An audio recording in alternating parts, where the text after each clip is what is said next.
The gunshot that sent Natalie Harper running into the night came from her stepfather's rifle, and she knew if she stopped moving, she would be dead before sunrise.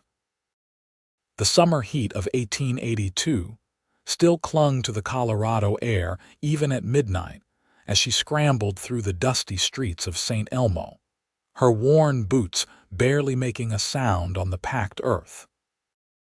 Her heart hammered against her ribs so hard she thought it might burst through her chest, and the thin cotton dress she wore provided little protection against the scraping branches as she fled past the edge of town.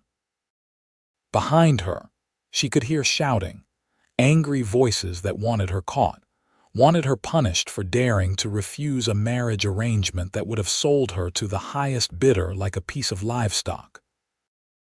The wagon sat outside the general store, loaded high with fresh hay that would be transported somewhere come morning.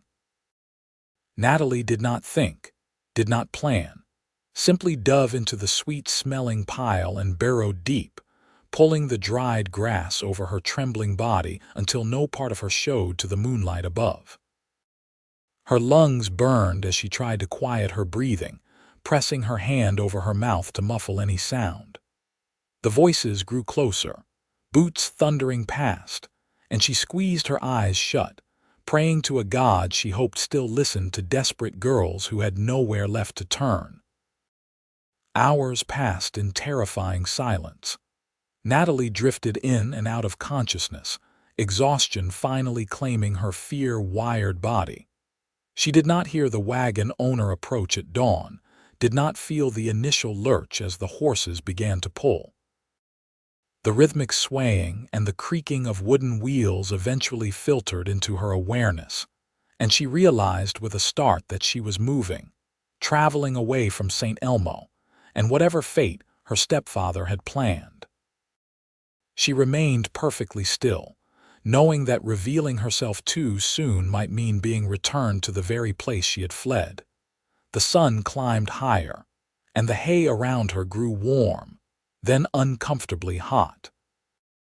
Sweat trickled down her spine and her throat felt like sandpaper, but still she stayed hidden, listening to the steady clip of hooves on the trail. Once, the wagon stopped and she heard a man humming softly to himself, the tune melancholy and sweet. Then they were moving again, and Natalie felt herself slipping back into an uneasy sleep, her body demanding rest despite her circumstances. When the wagon finally came to a complete stop, the quality of light filtering through the hay suggested late afternoon. She heard the man jump down, his boots hitting earth with a solid thump, and then he was walking away, his footsteps fading. This might be her only chance to escape without confrontation, to slip away and find some other refuge. Natalie pushed upward through the hay, pieces of dried grass clinging to her dark hair and dress, and that was precisely when he returned. Harrison Yates stopped dead in his tracks, a bucket of water hanging from one hand, his other hand instinctively moving toward the pistol at his hip before he registered what he was seeing. A young woman was emerging from his hay wagon like some kind of wild creature, her green eyes enormous in her pale face, her whole body rigid with fear. For a long moment, they simply stared at each other, and Harrison found himself taking in details without meaning to. The bruise darkening her left cheek, the torn sleeve of her dress, the way she held herself like she expected violence and was preparing to fight or run. "Please," Natalie heard herself say, though her voice came out cracked and barely audible. "Please do not send me back." Harrison set the bucket down slowly, deliberately making his movements calm and unthreatening. He was a tall man, lean from hard work and simple living, with brown hair that needed cutting and eyes the color of whiskey in sunlight. At 28, he had lived alone on his small ranch for 3 years, ever since his parents had died of fever, and he was not accustomed to finding terrified women in his hay wagon. "Send you back where, St. Elmo?" The name left her lips like a curse, and she finally managed to climb fully out of the wagon, her legs shaking beneath her. Now that she was standing, he could see how thin she was, how her dress hung loose on her frame, and how she swayed slightly as if she might faint. "I cannot go back. He will kill me if I go back." Something in her voice, in the absolute certainty of her words, made Harrison believe her. He had seen enough cruelty in his years to know that evil did not always wear an obvious face, that monsters sometimes lived in ordinary houses and called themselves family. "No one is going to make you go anywhere," he said quietly, and watched some of the terrible tension leave her shoulders. "When did you last eat?" The question seemed to surprise her, as if kindness was so foreign that she could not immediately process it. "Yesterday morning. Maybe. I do not remember." Harrison picked up the bucket again and walked toward her slowly, the way he might approach a spooked horse. "I have stew inside. Nothing fancy, but it will fill your belly. Then you can tell me what happened if you want, or you can just eat and rest. Up to you." He stopped a few feet away, close enough that she could take the bucket if she wanted, far enough that she would not feel cornered. "I am Harrison Yates. This is my ranch about 15 miles outside of St. Elmo. You are safe here." Natalie took the bucket with trembling hands and drank deeply, water spilling down her chin in her desperation. When she finally lowered it, gasping, she met his eyes again. "Natalie Harper. And I do not know if anywhere is safe anymore." The inside of Harrison's house was small but clean. A single room with a stone fireplace, a rough-hewn table with 2 chairs, a bed in one corner and a cooking area in another. Natalie sat at the table while he ladled stew into a bowl, the smell of meat and vegetables making her stomach clench with hunger so intense it was almost painful. He set the bowl in front of her along with a hunk of bread, then took his own bowl and sat in the other chair, giving her space to eat without being watched too closely. She tried to eat slowly, to maintain some dignity, but her body had other ideas. The stew disappeared quickly, and Harrison silently refilled her bowl without comment. Only when she had eaten her fill and the color had returned to her cheeks did he speak again. "Tell me about St. Elmo." So she did. The words came haltingly at first, then faster, like a dam breaking. She told him about her mother dying 2 years ago of pneumonia, about the stepfather who had always looked at her in ways that made her skin crawl, about the arrangement he had made to marry her off to a prospector 3 times her age who needed a wife to cook and clean and bear children. She was 19 years old and had no money, no other family, no means of escape except to run. When she had refused the marriage, her stepfather had struck her, and when she had fought back, he had reached for his rifle. "I thought he would shoot me right there in the house," she said, her voice barely above a whisper. "But he wanted to make it look like an accident, I think. Wanted to chase me into the mountains where he could claim I had run away and gotten lost. So I ran into town instead, hid until I saw your wagon, and then I did not think beyond getting away." Harrison listened without interrupting, his jaw tight with anger at people he had never met. When she finished, he was quiet for a long moment, turning his spoon over in his hands. "You can stay here," he finally said. "As long as you need. I have a spare room I have been meaning to finish in the loft. It is not much, just some boards and a roof, but it would be private. You would be safe." "I have no money to pay you," Natalie said, the words bitter in her mouth. "I have nothing. Did I ask for money?" Harrison's tone was gentle but firm. "You need help. I can provide it. That is all that matters." He stood and began clearing the dishes, his movements efficient. "There is a wash basin behind that curtain if you want to clean up. I have a shirt that might fit you better than that torn dress. Tomorrow we can figure out something more permanent, but for tonight, just rest. You look like you might fall over any second." Natalie did not cry often, had learned young that tears solved nothing, but now she felt them burning behind her eyes. This stranger was offering her more kindness than her own family had shown in years, asking nothing in return, and she did not know how to accept it gracefully. "Why are you helping me?" Harrison paused, his back to her, his hands still in the basin of wash water. "Because someone should have helped my sister when she needed it," he said quietly. "And nobody did. She died because people looked the other way when they should have stepped in.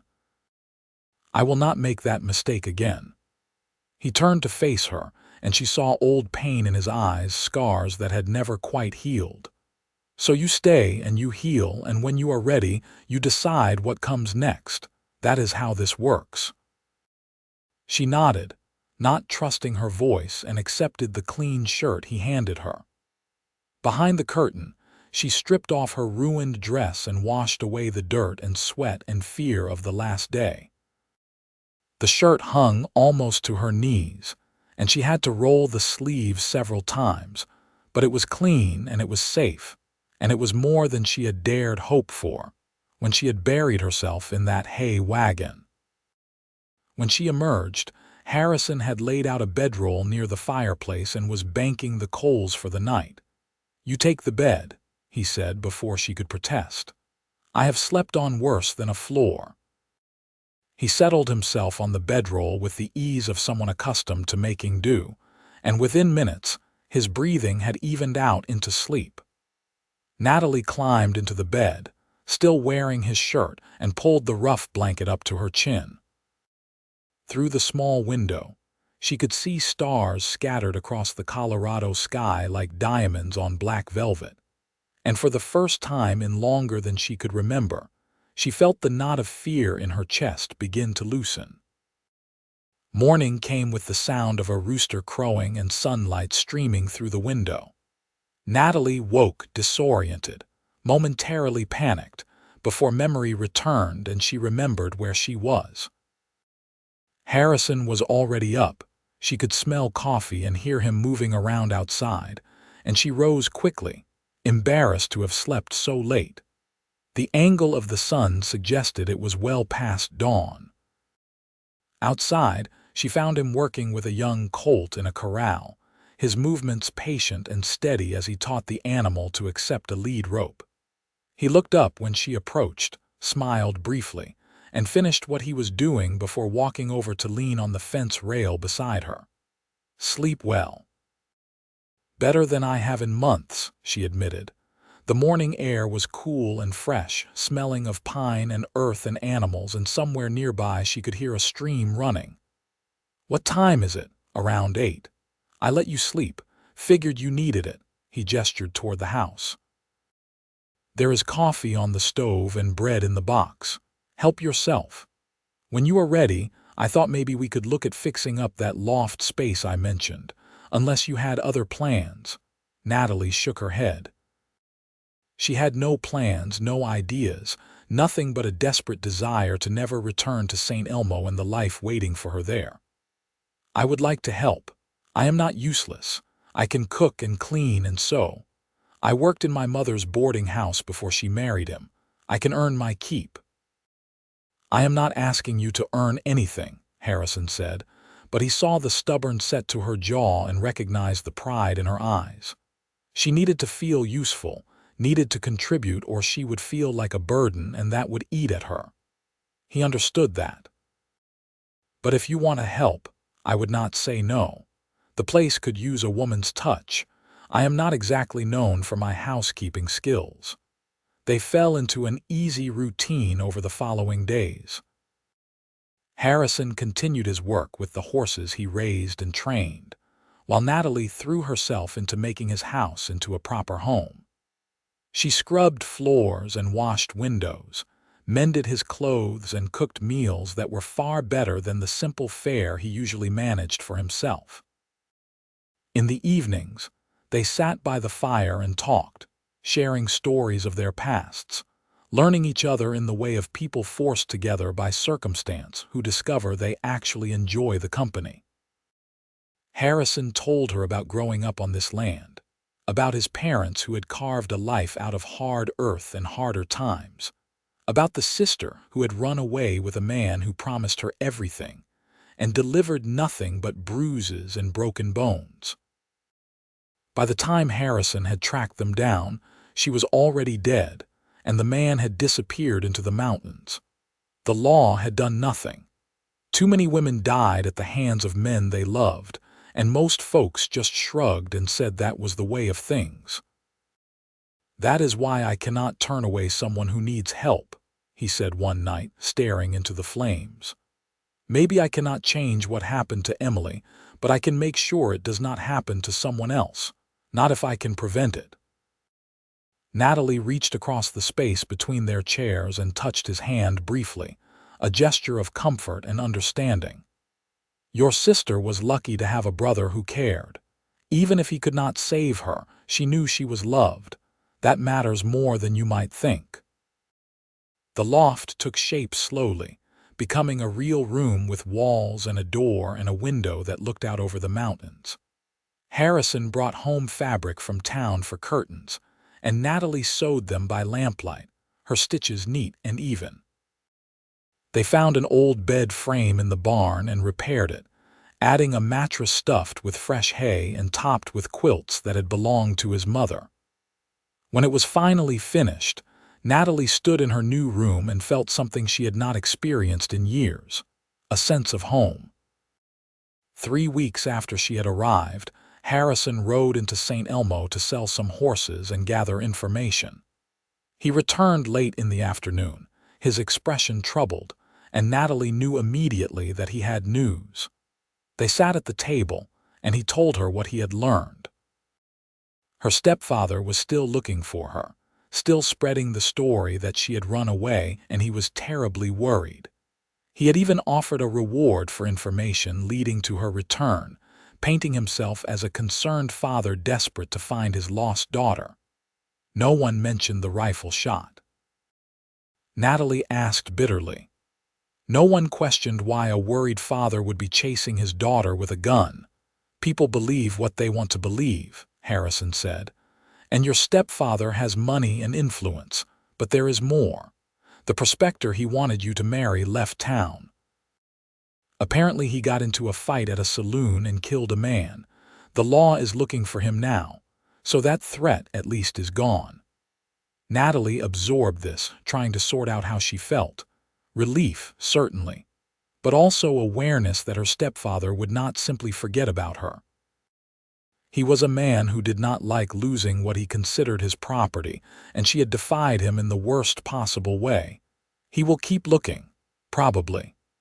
Harrison met her eyes across the table, "Which is why I have a suggestion if you are willing to hear it. I am listening."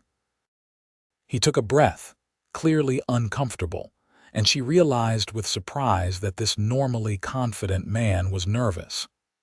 "If you were married, he would have no legal claim to you. A husband's rights supersede a father's, even a stepfather's. You would be under my protection officially. He could not force you back."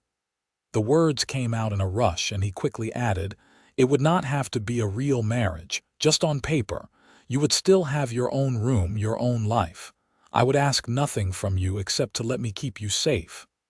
Natalie stared at him, her mind racing. Marriage, the very thing she had run away to avoid. But this was different. Harrison was different. Over the past weeks, she had come to know him as a good man, a kind man, someone who helped because it was right, not because he expected something in return. He worked hard, laughed easily, and never once had he looked at her the way her stepfather had, with that mixture of ownership and desire that made her feel like livestock. When Harrison looked at her, he saw a person. That alone made him remarkable. "That would be a great deal to ask of you," she finally said. "Marriage is not something to enter into lightly, even a marriage in name only. What would people say? What would they think?" "I do not particularly care what people think," Harrison replied. "Let them talk. They will anyway. At least this way you would be protected. Safe. That is what matters to me." She searched his face, looking for ulterior motives, for the catch that had to be hiding somewhere in this offer. But his eyes were clear and honest, and she realized that he meant exactly what he said. He wanted to help her. Nothing more, nothing less. The fact that such a thing should be extraordinary said terrible things about the world, but it was the world they lived in nonetheless. "All right," she heard herself say. "If you are certain, then yes, I will marry you." The wedding took place a week later in the small church that served the scattered ranches and homesteads around St. Elmo. The preacher was an old man with kind eyes who asked no questions about the speed of the courtship or the lack of family in attendance. Harrison wore his best shirt, and Natalie wore a simple blue dress that the preacher's wife had helped her make from fabric Harrison had bought in town. There were no guests, no celebration, just two people standing before God and making promises to each other that they both intended to keep, even if those promises meant something different than tradition dictated. When the preacher told Harrison he could kiss his bride, there was an awkward moment where they both hesitated, unsure of the protocol for a marriage that was meant to be in name only. Then Harrison leaned forward and kissed her cheek, gentle and brief, and Natalie felt her face flush with a warmth that had nothing to do with embarrassment, and everything to do with the realization that perhaps this arrangement was already more complicated than either of them had admitted. They rode back to the ranch as the sun set, painting the Colorado mountains in shades of gold and crimson. Harrison helped her down from the wagon, and for a moment his hands lingered at her waist, his touch warm through the fabric of her dress. Then he stepped back, cleared his throat, and carried their few parcels into the house. Inside, Natalie busied herself with making supper while Harrison tended to the horses, both of them carefully maintaining the polite distance they had agreed upon, even as something unspoken shifted in the air between them. That night, Natalie lay in her loft room and stared at the ceiling, thinking about the man sleeping downstairs. Her husband. The word felt strange, too intimate and not intimate enough all at once. She had married him to escape one fate, but what had she committed herself to instead? A life of grateful servitude, a permanent state of obligation to a man who had saved her. She did not want to spend her years feeling like she owed her very existence to someone else's charity, no matter how kindly given. Below, Harrison was having similar thoughts. He had told himself he was helping Natalie out of simple human decency, but he knew that was not entirely true. Somewhere in the past weeks, she had become more to him than just a woman who needed protection. He liked the sound of her voice in the morning, liked how she hummed while she cooked, liked the way she spoke her mind without apology. He liked her purely and simply, and that complicated everything. She was his wife now, but only in the eyes of the law. She had not chosen him, not really. She had chosen survival, and he happened to be the means to that end. Anything else he might want was his own problem to manage. Summer deepened into August, and life on the ranch continued. Harrison taught Natalie to ride the gentler horses, and she proved a quick learner, unafraid of the animals and naturally graceful in the saddle. They worked side by side, repairing fences and tending the garden she had planted behind the house, and slowly, the careful distance between them began to close. They laughed more easily, touched more often, hands brushing as they passed dishes at the table, shoulders bumping as they walked to the barn. One evening, a storm rolled in from the mountains, bringing wind that howled around the house and rain that drummed on the roof like 1,000 fingers. Natalie came down from the loft, unable to sleep through the noise, and found Harrison sitting by the fire, mending a piece of tack by lamplight. He looked up when she appeared, and without a word, shifted to make room for her in the other chair. They sat in comfortable silence for a while, watching the fire and listening to the storm, Then Natalie said quietly, "I have been thinking about this arrangement of ours." Harrison's hand stilled on the leather. "All right. When we married, you said it did not have to be a real marriage. That I would have my own life." She kept her eyes on the flames, not ready to face him yet. "But I find myself wondering what it would mean if it were real, if we were truly husband and wife, not just two people sharing a house out of convenience." His heart kicked hard against his ribs. "What are you saying?" Now she did look at him, her green eyes reflecting the firelight.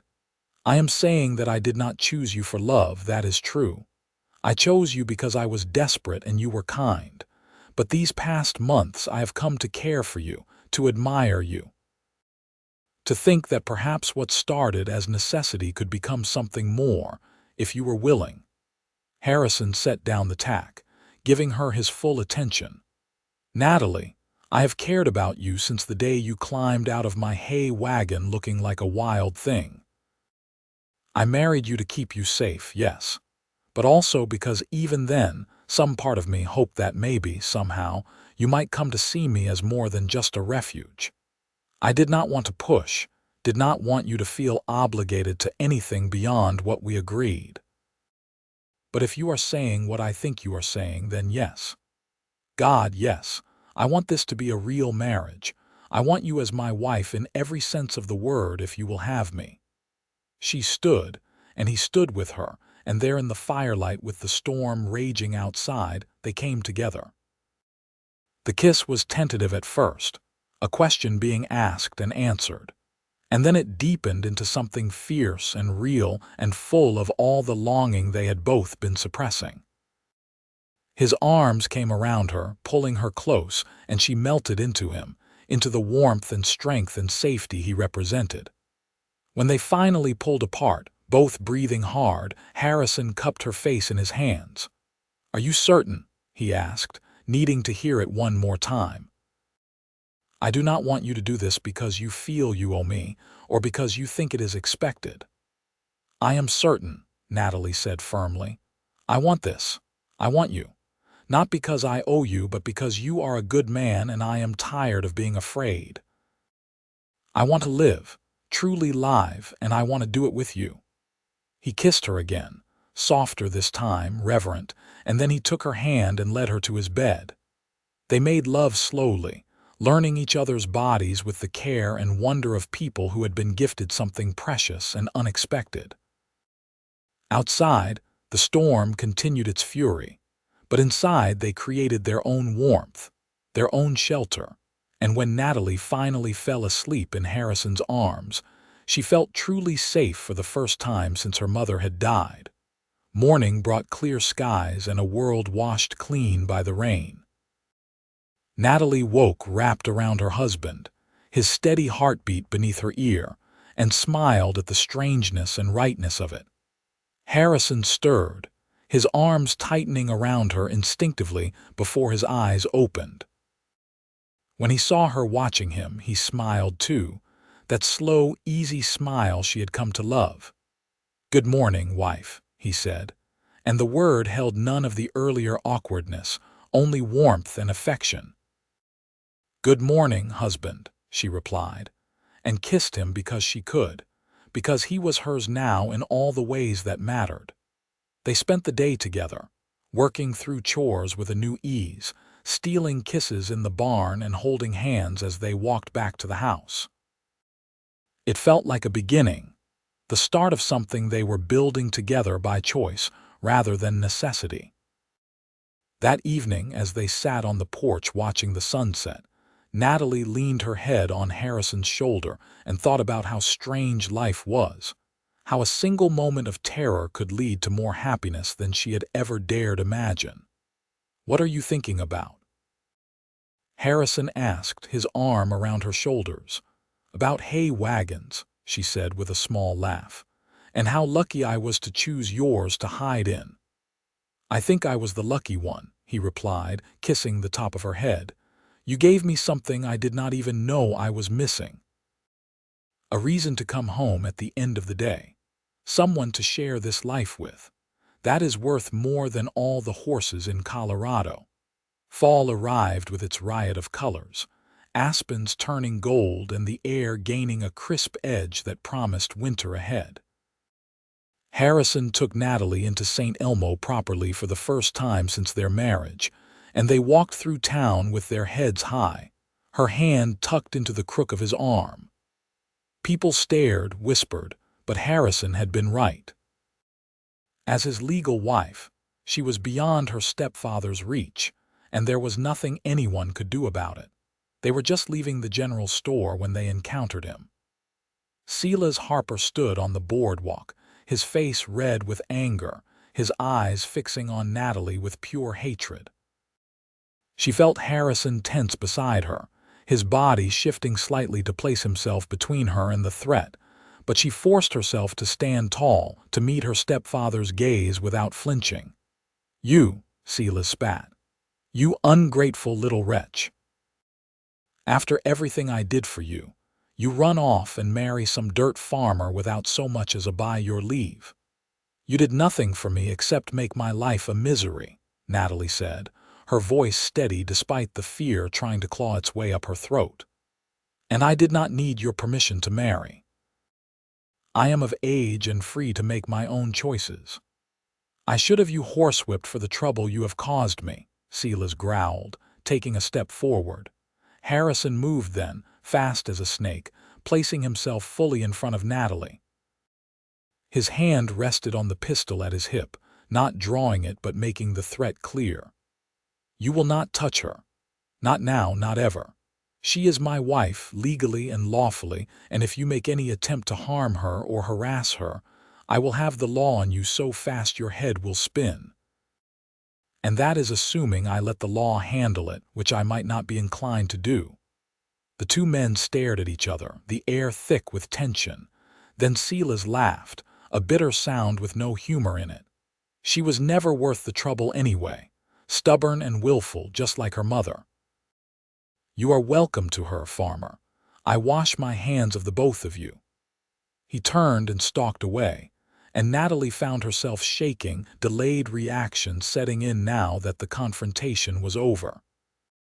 Harrison turned and pulled her into his arms, right there on the main street of St. Elmo with half the town watching, and held her until the trembling stopped. "It is over," he murmured into her hair. "He is done. You are free," and she was. The realization washed over her like a wave, bringing tears of relief and joy. She was free. Free to live her life, free to love who she chose, free to build a future on her own terms. She pulled back enough to look up at Harrison, this man who had given her everything and asked for nothing, and said, "Take me home." They rode back to the ranch in the golden afternoon light, and Natalie felt as though a weight had been lifted from her shoulders. The fear that had haunted her since the night she fled was finally, truly gone. Her stepfather could do nothing to her now. She had a husband who loved her, a home that was hers, and a life stretching ahead full of possibility. Winter came early that year, the first snow falling in late October and blanketing the ranch in white. Harrison and Natalie spent the long evenings by the fire, talking and reading and making plans for the spring. They spoke of expanding the horse operation, maybe buying some cattle, building on another room for when children came. They made love in the warmth of their bed while the wind howled outside, and Natalie thought she had never been so happy, so complete. In January, she realized she was pregnant. She told Harrison over breakfast one morning, simply and directly, and watched his face transform with joy. He came around the table and lifted her up, spinning her in a circle despite her laughing protests. And then he set her down gently as if she had suddenly become made of spun glass. "I am pregnant, not broken," she said, amused by his sudden carefulness. "I can still function normally." I know," he said, but his hands hovered over her as if he could not quite help himself. "But you are carrying our child. That is a precious thing." The pregnancy progressed through the late winter and into spring, and Harrison was attentive to the point of being ridiculous. He would not let her lift anything heavy, insisted she rest frequently, and worried over every small complaint. Natalie bore it with patience and amusement, understanding that his protectiveness came from love, even if it was sometimes excessive. In late August, as summer heat lay heavy over the land, Natalie went into labor. Harrison rode hard for the doctor in the nearest town while the neighbor woman, Mrs. Peterson, stayed with Natalie. The labor was long and difficult, and by the time Harrison returned with the doctor, Natalie was exhausted and in considerable pain. But when the baby finally came, red-faced and squalling, and the doctor announced it was a healthy boy, all the pain seemed worth it. Harrison held his son with the same careful reverence he showed everything precious, his eyes bright with unshed tears. "He is perfect," he whispered. "Absolutely perfect." They named him Thomas after Harrison's father, and the baby became the center of their world. Sleepless nights and endless diaper changes were offset by the wonder of watching their son grow and develop, by his first smile and his first laugh, and the way he gripped their fingers with his tiny hands. The ranch adjusted to accommodate this new life, and Natalie found depths of love she had not known existed, for both her son and the husband who was such a devoted father. Years passed in the way they do on a ranch, marked by seasons and harvests and the everyday work of building a life. Thomas grew into a sturdy toddler, then a curious boy who followed his father everywhere and asked 1,000 questions a day. When he was 3, Natalie became pregnant again, and this time the labor was easier, yielding a daughter they named Emily after Harrison's sister. She had her father's brown hair and her mother's green eyes, and from the moment she was born, she had Thomas wrapped around her tiny finger. Harrison's horse operation grew successful through reputation and hard work. He trained animals that were steady, reliable, and willing, and people came from all over Colorado to buy his stock. The ranch prospered, allowing them to build the additions they had planned, to hire help during busy seasons, to put money aside for their children's futures. Natalie kept the books and managed the household, proving as capable with numbers as she was with everything else. And together, they built something that felt permanent and real. St. Elmo changed around them. Some folks who had looked down on them at first came to respect the family they had built, the honest work they did. Others never quite got over the scandal of how they had married, but Harrison and Natalie did not care. They had each other, their children, and a life they had created through choice and effort and love. What strangers thought meant nothing in the face of that. Natalie sometimes thought about that terrified girl hiding in the hay wagon, desperate and alone with nowhere to turn. She felt compassion for that younger self, but also a kind of distant remove, as if that person was someone she used to know rather than who she had been. She had been forged by fear and necessity into someone harder, stronger, and then Harrison's kindness had given her room to become someone softer again, someone capable of joy.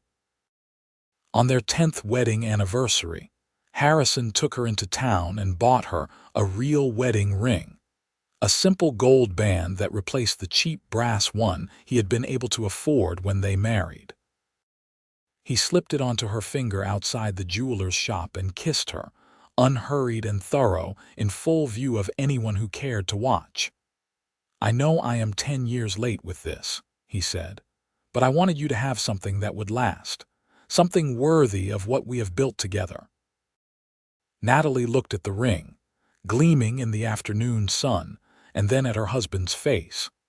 He had lines around his eyes now from squinting into the sun, threads of silver in his brown hair, and she loved him more at 38 than she had thought possible to love anyone. "You gave me everything that matters the day you found me in your hay wagon," she said. "But I love the ring, I will wear it always." They had supper at the hotel restaurant, a rare treat, and then rode home under a sky full of stars. Thomas was 12 now, old enough to look after his sister for an evening, and they found both children asleep when they returned. Emily curled up in her brother's bed while he sat on the floor, clearly having been telling her stories until they both dozed off. Harrison carefully moved Thomas to his own bed, and Natalie carried Emily to her room, and then they stood together in the hallway of their house and simply looked at each other, at the life they had built from nothing but desperation and hope. "You ever regret it?" Harrison asked quietly. "Marrying me the way you did? Not having a choice in the matter, really?"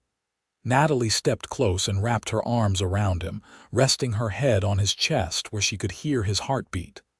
"I had a choice. I could have kept running, could have tried to make it on my own. Instead, I chose to trust a kind stranger who found me in his hay wagon. That was the best choice I ever made. Everything good in my life came from that moment. So no, I do not regret it. Not for a single second." He held her close, his chin resting on the top of her head, and let himself feel the full weight of gratitude for this life they shared. Tomorrow there would be work to do, horses to train, children to raise, all the endless tasks that made up their days. But tonight, there was just this, the two of them and the family they had created, safe and whole and together. More years unfolded. Thomas grew tall and strong, showing his father's patience with horses and his mother's quick mind. Emily was bright and curious, always into something, always asking questions that made her parents laugh or shake their heads in wonder. They added a third child when Emily was 5, another boy they named James, and their house rang with noise and chaos, and the particular joy that comes from being surrounded by people you love. The ranch expanded onto adjacent land when a neighbor decided to move back east. Harrison hired a foreman to help manage the growing operation, a young man named Sam who proved reliable and hardworking. Natalie taught Emily and Thomas their letters and numbers at the kitchen table, reading to all 3 children in the evenings from books they ordered from catalogs, opening worlds beyond their small corner of Colorado. Silas Harper died when Emily was 8, kicked by a horse in a saloon stable according to the gossip that filtered out from St. Elmo. Natalie felt nothing when she heard the news, neither grief nor satisfaction. He had been a bad man who had done bad things, and now he was gone, and that was all there was to say about it. She did not attend the funeral, did not acknowledge his passing beyond a brief nod when Harrison told her. That part of her life was over, buried so deep beneath all the good that had come after that it barely touched her anymore. She focused instead on her children, on teaching them to be kind and strong and brave. She told them stories about their grandmother, the woman who had run a boarding house and worked until her hands were raw to provide for her daughter. She told them about Harrison's parents, who had built a life from nothing in a wild land. But she did not tell them about Silas, about running through the night in terror, about hiding in the hay. Some stories were not meant for children, and maybe someday when they were grown, she would find the words to explain where she had come from. But not yet. The children grew as children do. Thomas became interested in breeding horses, in the science of bloodlines and traits, and spent hours poring over books Harrison ordered for him. Emily wanted to know everything about everything, from how plants grew to why the sky was blue, and Natalie found herself learning alongside her daughter, the two of them figuring out answers together. James was still young but showed signs of having inherited the family stubbornness, refusing to be left out of anything his older siblings did. When Thomas turned 18, he told his parents he wanted to travel before settling down, wanted to see something of the world beyond Colorado. Harrison understood that restlessness, had felt it himself at that age, and so they sent their eldest son off with money in his pocket and instructions to write often. He went east first, to Kansas City and beyond, sending letters full of wonder at the cities and crowds and buildings taller than anything in St. Elmo. With Thomas gone, the house felt different, quieter, though Emily and James still provided plenty of noise. Natalie found herself thinking about time, about how quickly it moved, about how her baby boy was now a man out in the world making his own way. She was 41 years old, her hair starting to show threads of gray, her hands marked by years of work. But when she looked at Harrison, still strong and steady at 50, she did not feel old. She felt lucky. They still worked side by side, still talked late into the night, still reached for each other in the darkness of their bedroom. The passion of their early years had mellowed into something deeper, more comfortable, but no less real. Harrison still made her laugh, still surprised her with small kindnesses, still looked at her sometimes with an expression that made her feel like the most precious thing in his world. Thomas returned after a year of traveling, full of stories and experiences, but ready to come home. He had seen enough of the world to know that the ranch was where he belonged, working with his hands and animals under the vast Colorado sky. He threw himself into the horse operation with new energy and ideas, and Harrison was happy to step back a bit, to let his son take on more responsibility. Emily turned 16, beautiful and brilliant, and determined to become a teacher. She talked about going to Denver for training, about starting a school for the children of ranchers and homesteaders who had no easy access to education.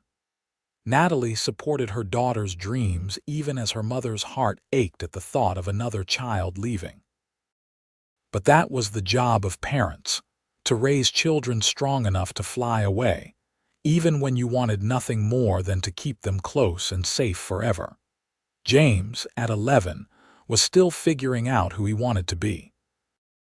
He liked horses well enough, but was more interested in building things, in taking objects apart and putting them back together to see how they worked. Harrison set up a workshop for him in the barn, and the boy spent hours there, creating strange contraptions that sometimes worked and sometimes fell apart spectacularly. He had a gift for mechanics that neither parent quite understood, but they encouraged it nonetheless. On a spring evening when Emily was 17, a young man came to the ranch looking for work.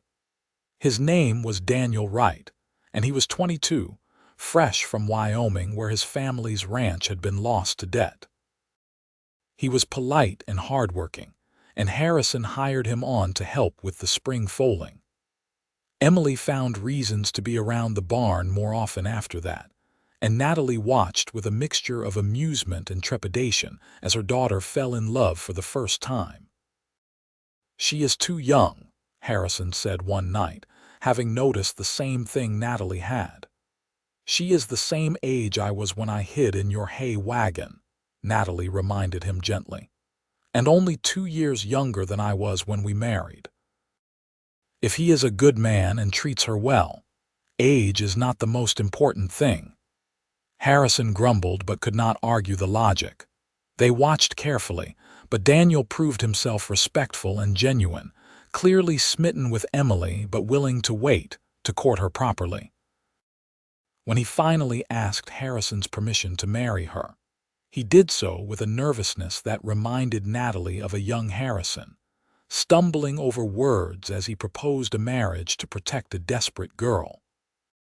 Emily and Daniel married the summer she turned 18, in the same little church where Natalie and Harrison had wed.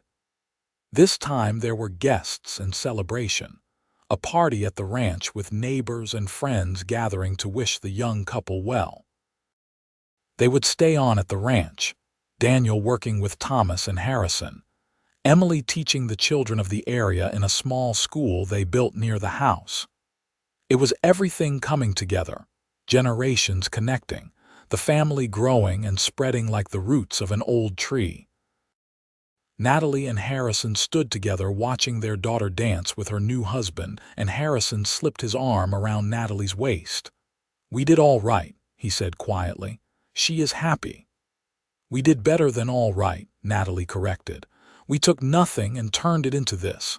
A family. A legacy. A future. I would say we did extraordinary." He kissed her temple, his lips lingering in her hair. "Could not have done it without you, Natalie Yates." She turned in his arms, looking up at him, this man who had saved her in every way a person could be saved. "And I would have been lost without you. We saved each other, I think. That is how the best partnerships work." They danced then, just the two of them in the firelight while the party continued around them, and Natalie thought about that terrified girl in the hay wagon, how she could never have imagined this future.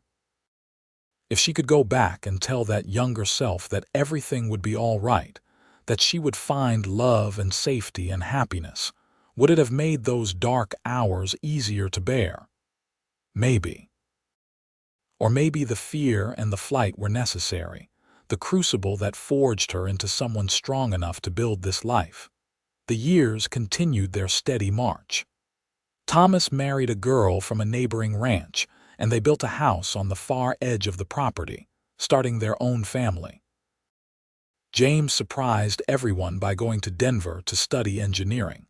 His strange mechanical gift finding proper outlet in the growing modern world.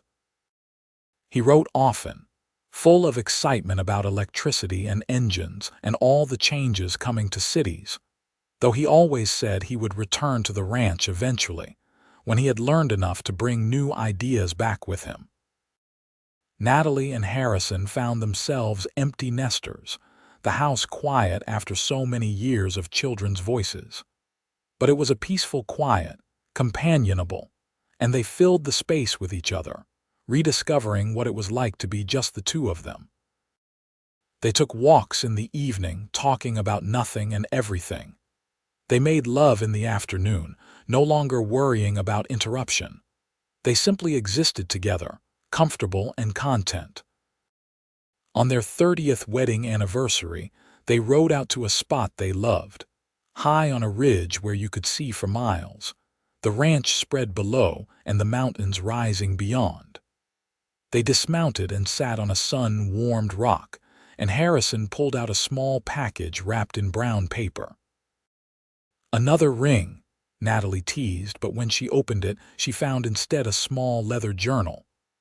"I am not much for words," Harrison said, suddenly shy, "but I wanted to write down the story of us, how we started, how we grew. So that someday, when we are gone, our children and grandchildren will know. Will understand what it means to find someone who changes everything, who makes you want to be better than you are." So I wrote it all down, everything I could remember about that summer when you climbed out of my hay wagon and into my life. Natalie opened the journal and saw Harrison's careful handwriting, pages and pages of their story. Her eyes filled with tears as she read his words, his perspective on moments she remembered too, and some she had never known he had thought about or cherished. It was a love letter spanning decades, and it was the most precious gift he could have given her. "Thank you," she whispered, clutching the journal to her chest. "I will treasure this always." They sat together on that ridge until the sun began to set, painting the sky in shades of rose and gold and purple. Below, they could see lights beginning to appear at the ranch, at Thomas's house and the barn and the main house. Smoke rose from chimneys. People were coming home for supper, to warmth and family and all the small rituals that made up a life. No regrets. Harrison asked, as he had asked before, needing to hear her answer even after all these years. "Not a single one," Natalie replied, and kissed him as the stars began to appear above them. "You found me when I was lost. You protected me when I was vulnerable, and you loved me when I did not know how to love myself. You gave me everything. How could I possibly regret any of it? They rode home in the twilight, two people who had started as strangers and become the most essential parts of each other's lives. Inside the house, Natalie made coffee and Harrison banked the fire, and they settled into their evening routine with the ease of long practice. But that night, Natalie did not go straight to bed.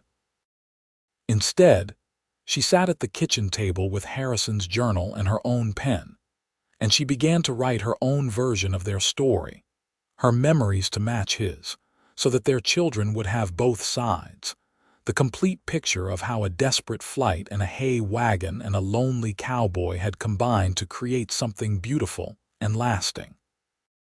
She wrote about the fear of that night, about the desperation that had driven her to bury herself in hay and hope for the best. She wrote about Harrison's kindness, about how he had asked nothing and given everything. She wrote about learning to trust, about the slow blooming of love, about the moment she realized she wanted to stay not because she had to, but because she chose to. She wrote about babies and laughter and hard work and the 1,000 small moments that added up to a marriage, to a life, to a love story worth telling. When she finally put down the pen, hours later, Harrison had long since gone to bed. She climbed the stairs quietly and found him asleep, his breathing deep and even, and she slipped under the covers beside him. He stirred and automatically reached for her, pulling her close even in sleep, and she settled against him with a smile. The next morning brought more ordinary work, more ordinary moments. But Natalie moved through her day with a new awareness of how extraordinary the ordinary was, how much grace existed in simple things. Coffee shared across a table, hands touching in passing, a smile exchanged for no reason except that they were happy to see each other. These were the moments that mattered, the ones that built a life worth living.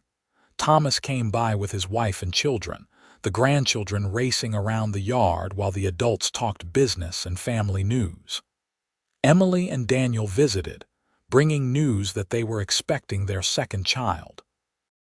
Even James sent a telegram from Denver, saying he would be home for Christmas with big news to share.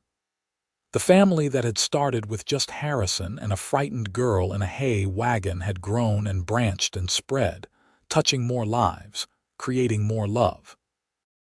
That evening, after everyone had gone home, Natalie and Harrison sat on their porch watching the sunset. It was something they did often, this quiet sharing of the end of day, and Natalie never tired of it. The view was always the same and always different, the play of light on the mountains, the quality of air, the sounds of the ranch settling for the night. "I have been thinking," Harrison said, breaking the comfortable silence, "about how life works out sometimes. How things that seem like disasters can turn into the best things that ever happened to you." "You are thinking about the night I hid in your wagon," Natalie said, not a question. "I am. If your stepfather had not been terrible, if you had not run, if you had chosen any other wagon in St. Elmo, none of this would exist.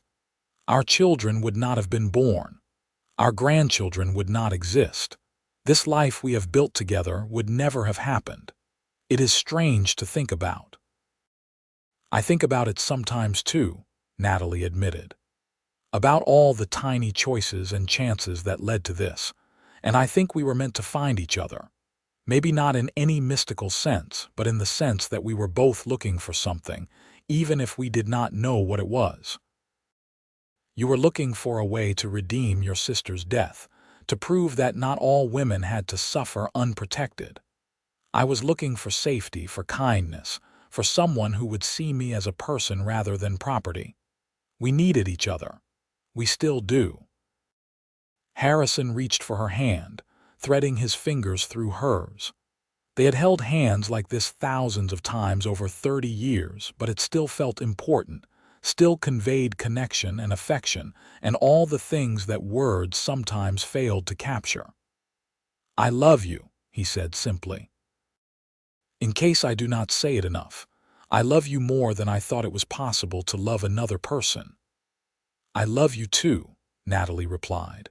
"You are the best man I have ever known, and I thank God every day that you were the one who found me hiding in your hay wagon. You gave me a life I never dreamed I could have."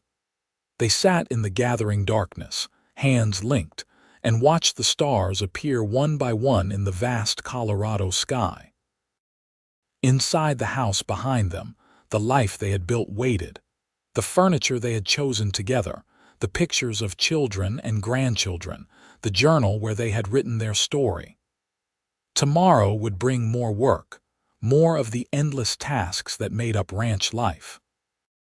But tonight there was just this, the two of them and the love they had cultivated through years of choice and commitment and care. Winter came again, as it always did, bringing snow that blanketed the ranch in white silence. James arrived home for Christmas as promised, bringing with him a young woman he introduced as his fiancée. The house filled with family, with noise and laughter, and the chaos of grandchildren underfoot. Natalie cooked for days, preparing the feast, and the whole family gathered around the table that had grown over the years to accommodate more chairs, more people, more love. Harrison stood to give a toast, something he did rarely enough that the gesture commanded attention. 30 years ago, he said, looking at Natalie, I found a terrified girl hiding in my hay wagon. I thought I was saving her, but the truth is we saved each other. Everything good in my life came from that moment, from the choice to help when help was needed, from the decision to open my home and eventually my heart. So here is to second chances, to new beginnings, and to the family we have built together from nothing but hope and hard work. May we always remember to be kind to strangers, because you never know when a stranger will become the most important person in your world. Everyone raised their glasses, and Natalie felt tears slip down her cheeks. Happy tears, grateful tears. She looked around the table at the faces of her children and grandchildren, at the family that would not exist if a desperate girl had not chosen to hide in the hay wagon of a lonely cowboy. Every challenge they had faced, every moment of fear and uncertainty, had been worth it to arrive at this moment, this gathering, this abundance of love. After dinner, after the children had been put to bed and the adults had lingered over coffee and conversation, Natalie and Harrison finally found themselves alone again. They prepared for bed in the easy silence of long familiarity, and when they finally lay down, Harrison pulled her close, her back to his front, the way they often slept. "Thank you," he murmured into her hair. "For what?" she asked, though she thought she knew. "For climbing out of that hay wagon all those years ago, for being brave enough to trust me, for building this life with me, for everything." Natalie turned in his arms so she could see his face in the moonlight filtering through the window. "Thank you for being someone worth trusting. For proving that good men do exist, that kindness is not weakness, that love can heal even the deepest wounds. I was broken when you found me, and you helped me become whole again. That is a gift beyond measure." They kissed, slow and sweet, and then settled into sleep wrapped around each other. Outside, snow continued to fall, covering the ranch in pristine white, but inside the house was warm and secure, filled with all the promise of tomorrows yet to come. The years continued their gentle progression. Thomas took over more of the ranch operations as Harrison slowed down, content to advise rather than lead. Emily's school flourished, educating a new generation of children. James returned permanently from Denver, bringing his wife and his modern ideas, installing a telephone line and electricity, dragging the ranch into the new century. The grandchildren grew, and then there were great-grandchildren, babies born into a family that had started with desperate flight and lonely isolation. but had become something rich and deep and enduring. Harrison and Natalie grew old together, their hands becoming weathered and spotted, their hair going silver, their bodies moving more slowly. But the essential core of what they were to each other never changed. They were still partners, still best friends, still lovers in all the ways that mattered. They still sat on the porch watching sunsets. They still held hands across the table. They still chose each other every single day. On a warm summer evening, when Natalie was 68 and Harrison was 77, they rode out to their spot on the ridge one last time. Harrison's health had been failing. They both knew it, but he was determined to make this trip, to see the land he loved from the high point one more time. They sat on their rock, the same place they had come for 30 years, and looked out over everything they had built. "It is a good legacy," Harrison said quietly. "I am proud of what we made together, proud of our children and their children. Proud of how we turned fear into love, darkness into light." "It is a beautiful legacy," Natalie agreed, her hand in his, "and it will continue long after we are gone. That is the gift we give them, the chance to build their own stories on the foundation we created." They sat until the sun set, until the stars came out, and then they rode slowly home together, neither mentioning that they both knew this would be the last time. Some things did not need to be said aloud to be understood. Harrison died a week later, peacefully in his sleep with Natalie beside him. She woke to find him gone, and though she knew it was coming, the grief was still a physical pain in her chest. But alongside the grief was gratitude, for all the years they had shared, for the love they had built, for the life that had started when a desperate girl hid in a lonely cowboy's hay wagon and found instead everything she had ever needed. She buried him in the family plot on the ridge, overlooking the ranch he had loved. The whole family came for the funeral, filling the small church, spilling out into the yard. Everyone had a story about Harrison, about his kindness or his wisdom or his quiet strength. Natalie listened to them talk about her husband and felt pride alongside her sorrow. He had been a good man, and he had made a difference in the world, one act of kindness at a time. After the funeral, Thomas walked his mother around the ranch, showing her all the improvements and changes, trying to distract her from the grief. But Natalie stopped him after a while, putting her hand on his arm. "Your father is gone, and I miss him more than words can say. But I am not broken by it. We had 48 years together, which is more than many people get. We built something lasting, something good. And now I have whatever time I have left to make sure his legacy continues. So do not worry about me, my darling boy. I am sad, but I am also at peace." Natalie lived another 7 years, long enough to see all her grandchildren grown, long enough to hold 3 great-great-grandchildren, long enough to finish writing the story of her and Harrison, so that no detail would be lost to time. She remained active and engaged, working in her garden, teaching children to read, sitting on the porch in the evenings with her family. When she finally passed, quietly in her sleep at the age of 75, the family buried her next to Harrison on the ridge. Emily read from the journal at the funeral, sharing the story of how her parents had met, how love had grown from desperation and kindness, how 2 people who should never have found each other had instead built something that lasted beyond their lifetimes.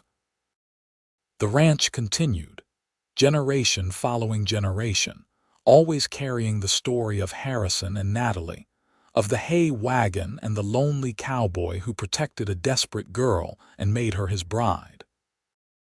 It became family legend, the tale passed down to children and grandchildren, a reminder that sometimes the worst moments of your life lead to the best, that kindness matters, that love can bloom in the most unexpected places.